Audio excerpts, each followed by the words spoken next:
You can say hello. Hello to the world. We're live on YouTube. Hold on. Okay, guys, you ready to talk about mindset and psychology? How many viewers do we have? So should we all say our name and then start? No. Well, I want you guys to tell me what you remember from last time. Okay. If you remember when we talked about mindset and the way you want to compete and stuff like that in our last camp. What were some of the things that champions do? Go ahead, Billy. I think one was like perseverance. Perseverance, right? That was from the talk with Tony Nadal, about Tony Nadal's philosophy. That's true? What else? Fighting spirit. Fighting spirit. Okay. There's also the one with the bad attitude. There was someone with a bad attitude? Can you see? Why don't you come over so you can see better? We're going to look at the screen. Not someone with the bad attitude. We were talking about bad behavior, like slamming the racket and throwing it. And giving bad, like weakness signs to your opponent. Do you remember what, I'll move this over just a little. Do you remember what Tony Nadal, what I said? Tony Nadal, the reasons why Tony Nadal says you should be well behaved. Do you remember that? That was a good message. I don't know if you recall. What do you remember, Brooke? Well, I just remember one that was made respectful and that Tony Nadal said, if you act bad, then your coach won't want to teach you. Like that. If you act bad, then your coach won't want to teach you. Yeah. And that's true. So Tony Nadal said you should be well behaved.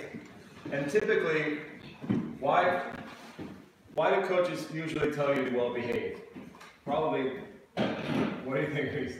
Because if you're not well behaved, then teachers But that's not what most coaches say. I mean, most coaches, they just want you to be well behaved and probably just so you can be just like a good person, like have a good character. But Tony Nadal said you should be well behaved so your coach wants to help you more.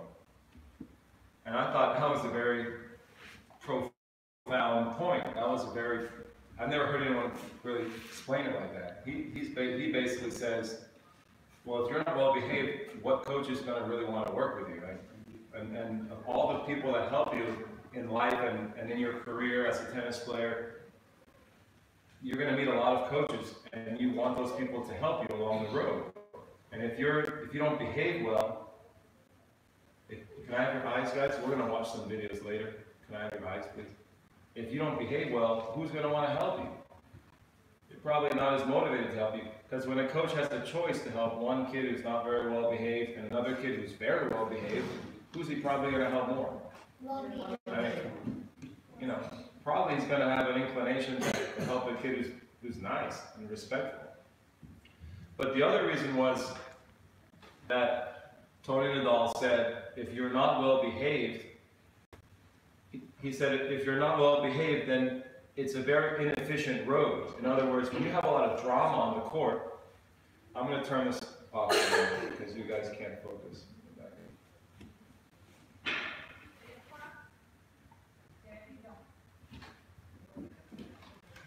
Is that okay? Is that better? Now I can have your eyes.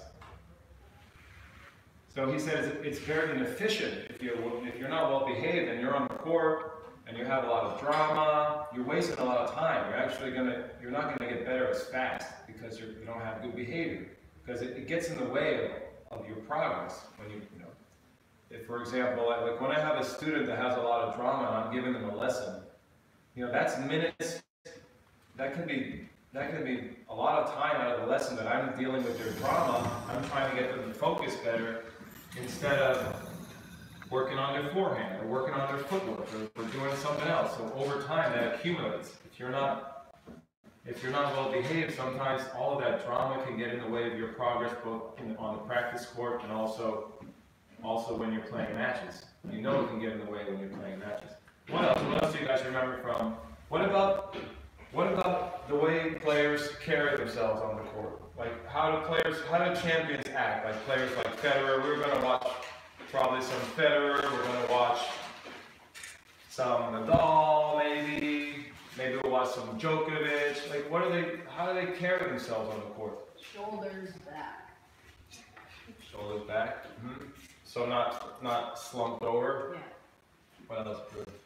They just stand up strong and they have faith in themselves. Mm-hmm. They stand strong. Mm-hmm. Sometimes I say to my students, you want to carry yourself on the court like you're a superhero. I really like that saying. You want to walk around like you're very powerful. You know. So often when you go to a junior tournament and you see some of the ways that the kids are behaving, the way they act, they certainly. Some kids look very depressed. They slouch a lot, and they walk around and they don't look very confident, do they? What else? How do the pros tend to look when they're playing? What else do they do? It looks like there's no one. Okay, can you be more specific? Like, It looks like saying, hey, I'm going. Maybe you see it in their eyes, like they have a determination. Robotis, what do you think? When you think of your favorite players who have very good mental strength, what does it look like? Not sure? The only thing that they're paying attention to is themselves and their opponent. Okay, so the focus? Yeah. The focus is there?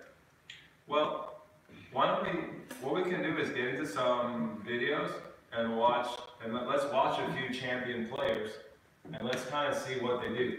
The most important thing that I told you guys last time was that when you're watching tennis, you can watch the points, which is what most people watch. Most people watch the points, but what I like to watch is what happens in between the points. I like to watch the changeovers. I like to watch what the players are doing when they're not hitting the ball. Because most of the tennis match is actually not hitting the ball. Probably 70% or more of a tennis match is just what? sitting here Standing. It's like standing, it's like walking, it's Bouncing. like going to get a ball, or if you're a professional player, they toss you the ball, but for you guys, on the junior circuit, you gotta go get a ball, you gotta maybe go to get a towel, so that's the stuff going on. What about changeovers? Their fingertips like max 2 minutes. You get like a minute and a half. Yeah, but what do the pros do during a changeover? Sit down, drink water. Drink water. We saw them usually holding their racket in their hand that they're not as strong with. Like if someone was right, they would switch their racket to their left hand and then walking back. Yeah, that's usually not a changeover though. That changeover is in between. Yeah, but we were talking about that for the in between points. Yeah. And you will see that. I think we'll see a lot of it. So who do you guys want to watch? What should we? I have Federer Djokovic, I think. Yeah. We can check it out. Let's see what we have. See what we can get. I mean, this is the fun part. You can enjoy the points, and we can talk a little bit about the tactics too. But also, let's see. But also, I think we should watch what happens in between the points. We got Federer, is Turn there? on to the right. No, yeah, and Federer and Nadal. We watched a little bit of that last. Did we watch a little bit of that last time? That was good. The intensity of it. Do you remember the intensity of that match? Yeah, now we watch Nick Kyrgios's match. And last time we watched. Reese wasn't here, but last time we watched Federer and Nadal, and the level of concentration and intensity from those two guys was unbelievable. Like their focus, their determination, the energy that they were putting out. And then we saw who do we see? Like we saw Kyrgios and we saw Kyrgios and Zverev, who are really good players, right? I mean they're professional players, top 20, top 10 quality players. And what did it look like? Like when you compare the two. they were like yawning and Like the facial expressions were different, the eyes were different, the determination was different. The energy level, like you didn't feel the same energy. There wasn't much determination. And we were talking about how if you want to find a role model, copy Federer, copy Nadal. Don't copy a guy like Kyrgios. Kyrgios right now is seeing like 2 or 3 psychologists or something. No, I'm serious. Like he's going to see like the psychologist, right? He's got a whole team of psychologists trying to help him right now. But because his mind is getting in the way of his best performance, and his emotions are completely out of control on the court. And I mean, that's not someone you want to model yourself after. And I know a lot of kids who do. Unfortunately, a lot of kids, they like to find a pro who maybe is not that well behaved, who's fun to watch, but maybe doesn't exhibit the best mental habits, and they copy that person. They say, oh, it's okay. They use it as an excuse. Like, oh, Kyrgios does it, and he's top 20. Or Zverev does it, he's top 10.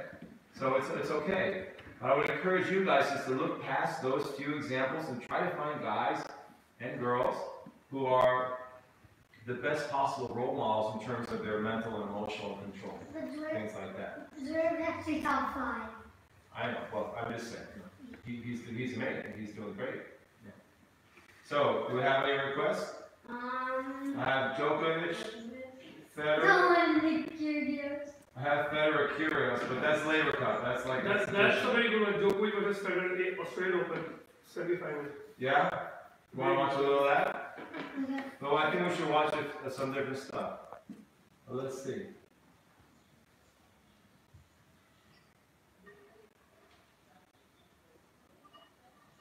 Technical difficulties. But we can at least see the walking.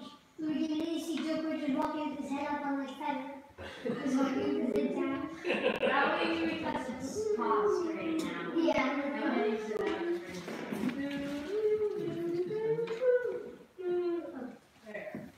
He's still walking with his head there. There you go. There you go. So that means Djokovic. I like watching. Stop. I'll be honest with you. This is almost more interesting to me than the points. I want to see how are they preparing for battle. How do they walk to the ring, like boxers, like the way fighters do. I watch a lot of boxing. I watch a lot of MMA. How are these guys getting ready for battle? What does their face say? What does their body language say? And that's the kind of stuff that I want you guys to copy, the good stuff. And sometimes when you're watching tennis on TV, you end up just watching like the really cool points or the really big shots, but there's a lot of other stuff there that you can learn in terms of the mental game.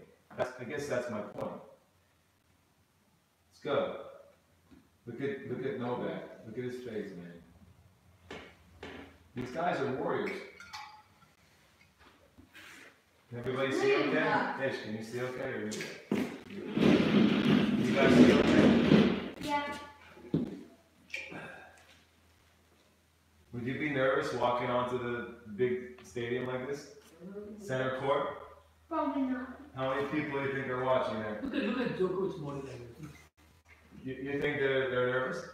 Yeah, probably. But they're able to control it? But they still do everything. Look how many people are watching them. Wow. And they would be super happy. Do you think there's a big energy rush when they walk on the court like that, all the people there? You want to use that energy to make you play better, to motivate yourself. He's like, hey. Hello. Whoa. Oh my god. Yeah, I'm awesome, but I'm not that awesome. I'm really awesome. Hey, I'm not that awesome. But I'm even more. Who's more awesome to lose the Joker to the semifinals? This is what Djokovic does when he like wins a Grand Slam. Let's go to the beginning. I give you three. And I give you more. No, he goes like this. He goes like I have a big and hard for a biscuit in there, right? I give you me. I give you me. And I give you more. way my brother interprets what children says. Okay. Like when he does the clapping thing. All right, let's Yeah. focus. Guys, let's focus. Stop. What did you see? What did you see with Federer? What did he do before he was waiting to return serve? Were you paying attention, Cannon, or no? He's bouncing. Or he's going He's side to bouncing. side, and his racket is really low. He was moving his feet. He was moving his feet. Why do players who are getting ready to return Trying to while get they're their energy up there for okay? So it's for themselves, but what else? What message does it send That across I'm the ready. I'm ready. We're trying to get in the mindset of being a fighter. You want to send the message that you're ready for battle. If you're slouching, and you're flat-footed, it doesn't look so good, the message you're sending is a negative I message. mean, That's what Djokovic does. He literally turns his serve flat.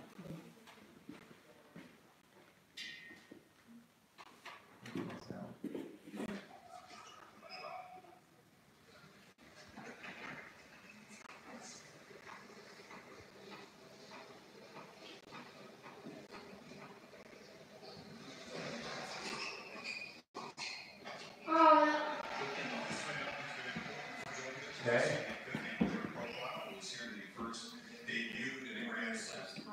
Another thing, that can you guys also, when you're watching tennis, watch, this is really important.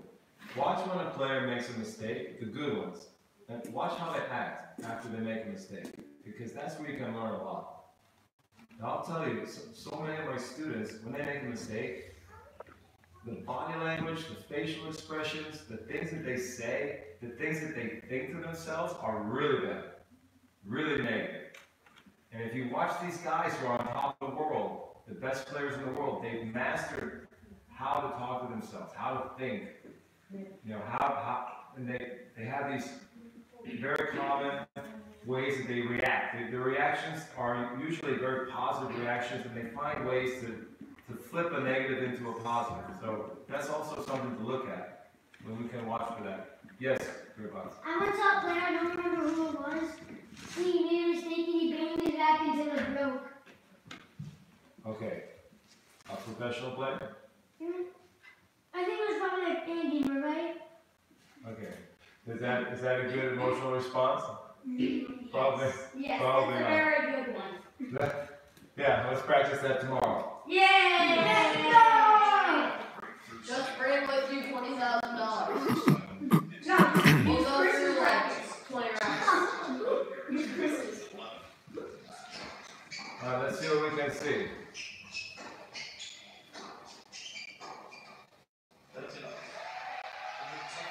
Sounds like he made 2 bad mistakes, and what did he do? He wiped his arm. He's like, all right. Like no big deal. Yeah, like no big deal. No big deal, it's just that's like, it's just one-sided I think semifinals is a big thing. No, semifinals is grand.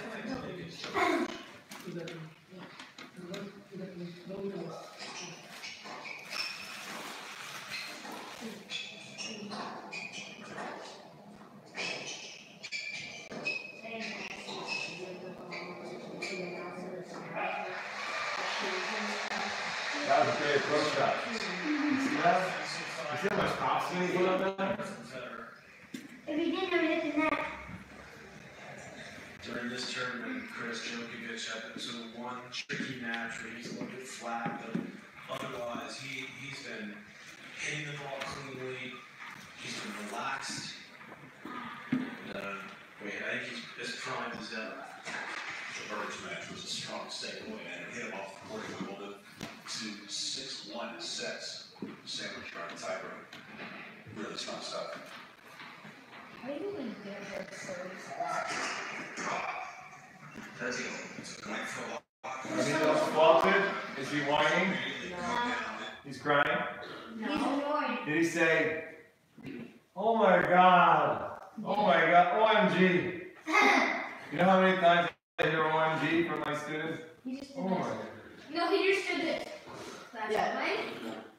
Jojo is very good at breathing. If you watch, Yeah, he takes very He's always managing his breath work. That's another thing you guys can copy and also look for. These guys are like masters of the breath work. They're like yoga masters. You know, they're like martial arts yoga, tennis, black belts, you know, in terms of managing their breath. You see, always. They have a good inhalation and a good exhalation, and they're trying to reduce the stress in their nervous system. That's very, very important. I see lots of players who play, and they're almost holding their breath the whole match, or they're breathing very shallowly. You know, this is very important, especially when you start to feel your anxiety going up. You want to get into your breath work. And a lot of players think it's silly, but it's not. It's important. like a black belt breath masters. They are. They're like yoga masters or martial art masters. You know, they're triple black belts, intense breathing, constant cricket catch.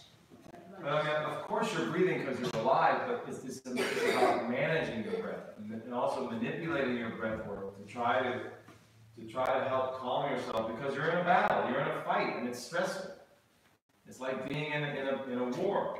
You know, like somebody's shooting at you, and your adrenaline's very high, your stress level's very high, and you have to do everything you can to try to stay calm under pressure so you can think straight. But if you're not calm, you're going to make a lot of bad decisions.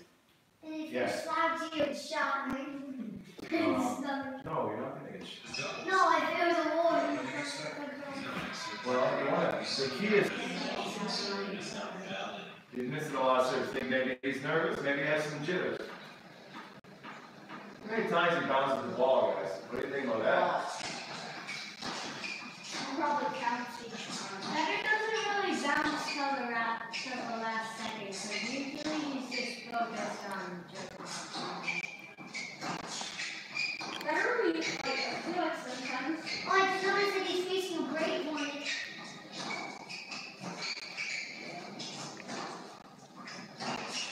What do they do that? What a point. What a route. What a route, huh? Because how tall do you think Federer is? Oh, of course About it's 6'1", 6'2". Novak in that rally.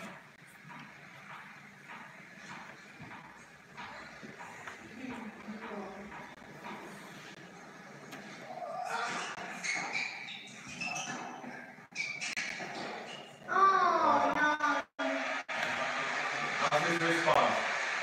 Not too good. He's playing with his Really springs. Did you see what he did there with his racket and Yeah, strings? We talked about that last time, didn't we? In the last program, we were talking about what the players do with their racket in between the points. Do you remember, Brooke? Yeah. What was it? What do they do? Fix anything that they Well, first of all, how do they usually hold their racket? In which hand? on their left hand. With their right hand, a lot of times they take the racket and put it in their non-dominant hand to sort of relax So they can the relax racket the- arm. Like, Take some tension out of the swinging arm. That's very common to take the racket, or you don't have to. Some players don't. You see Roger here is walking with it in the right, but a lot of times you see the players take the racket and switch it to their non-dominant hand and walk around with the racket head up. When you see a bad body language, what do you see with the racket normally? You see guys who walk around, the racket head is down. Curious was like flipping. Yeah, a lot of guys are like flipping. We'll watch a little Curious later. A lot of guys are like flipping it around. A lot of guys walk with the racket sort of dangling, and they're very casual.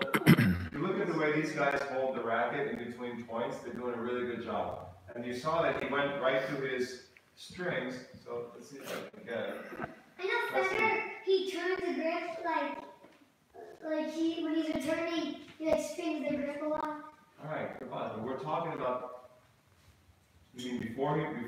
Yeah, before. What do you think? That's interesting. So he flips it around a lot, maybe that keeps him, Like energized. or maybe it just keeps him relaxed. It's something he likes to do. That's okay too.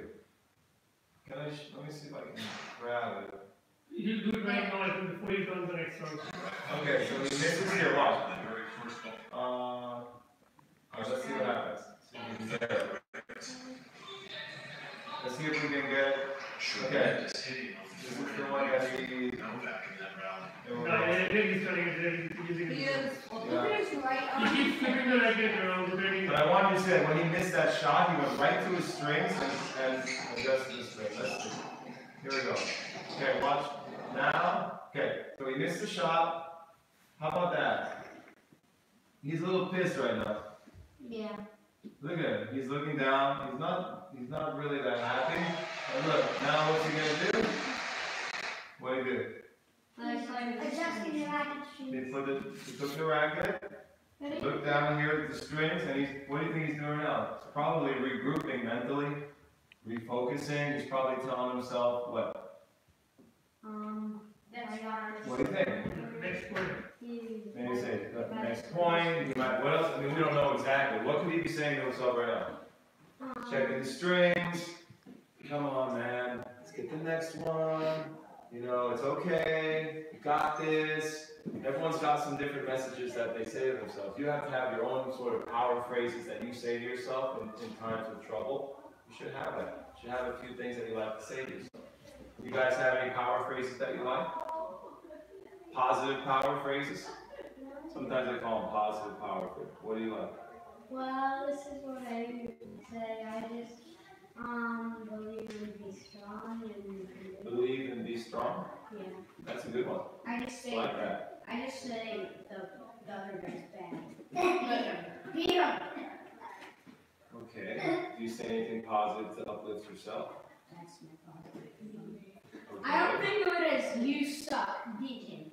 I think of it as you can beat him, he sucks.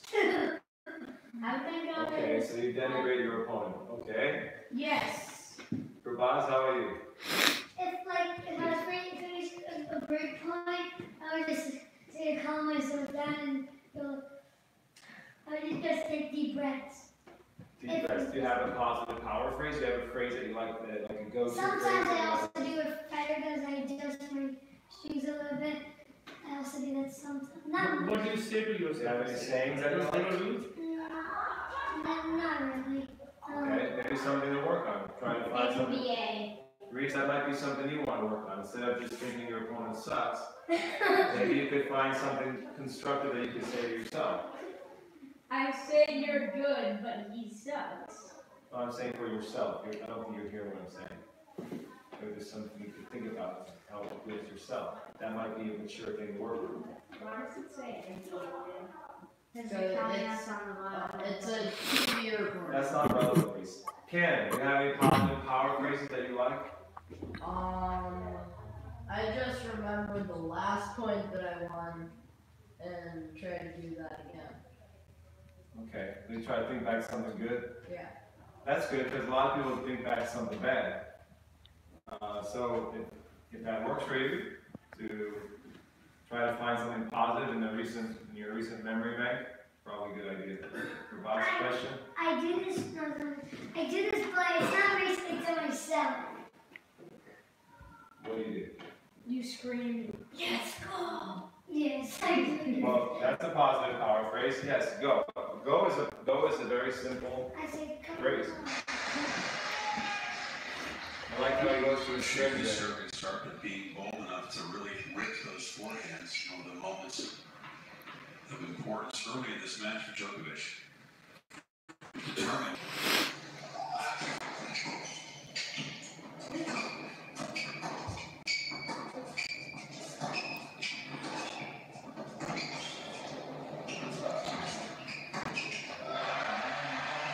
Okay, let's watch how they walk. I know this. Guys, no, don't talk. Watch how they walk. Just watch how they walk first. Let's see. This is great, but we have no commercials. The American coach Paul But they may not show the us. center of the screen. Better understand they haven't had a whole lot of time. Hate when they do that. It's getting a little bit so busy. See, I don't care what Paul Anacon's thinking right now. I want to see what the players are doing here. They can. Well, we've definitely seen. Great. That's great. We can watch Paul Anacon's face. What a waste of learning. What a waste of learning right now. Okay, let's talk. Let's see. Back in the days when he was winning 2-3. The towel. Okay. Towel. What's the benefit of using your towel? you get So sweat what on your face. Okay. What's the mental benefit, guys? The mental benefit. You can put towel over your face and think about what you Yeah, want to it's do a now. great way to shut out the environment and try to refocus. A lot of players use the towel for that. It's a very good tool for refocusing. Really good. Boone? They always hold it after they're done with their point, they slide their hand down to like where all the metal strikes on the racket. Like if this was the grip they would, and they hold it, they would slide it up to the top. When they're getting ready, or? When they're done with the point, and then when they're getting ready, they would like. Oh, they hold it higher? It rests your hand. Okay. Towel is also very good for sweaties. It's a very good, yes, good Rob. Any other benefit to the towel? You can wipe your sweat with it. What about time management? How does a towel relate to time management? Gives you more time because you're using time to recover and. How does that give you more time? It gives you more time because you're using time. Is time management part of mental skill? To manage your time? Yes, actually, because of the 25-second rule. That's true. Now there's a time limit on a lot of matches at the ITF level, on the pro level, and sometimes in the juniors. So that's true. But I'm serious.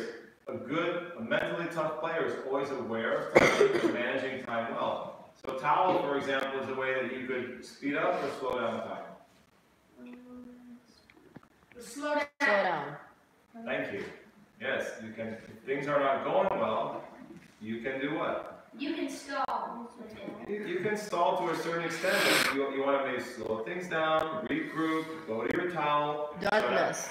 shut out the world, and tell yourself a positive power phrase while you're using the towel. Like, come on, I can do this. Let's go. Fight. I like to say fight. That's one of my favorites. Tell myself to fight.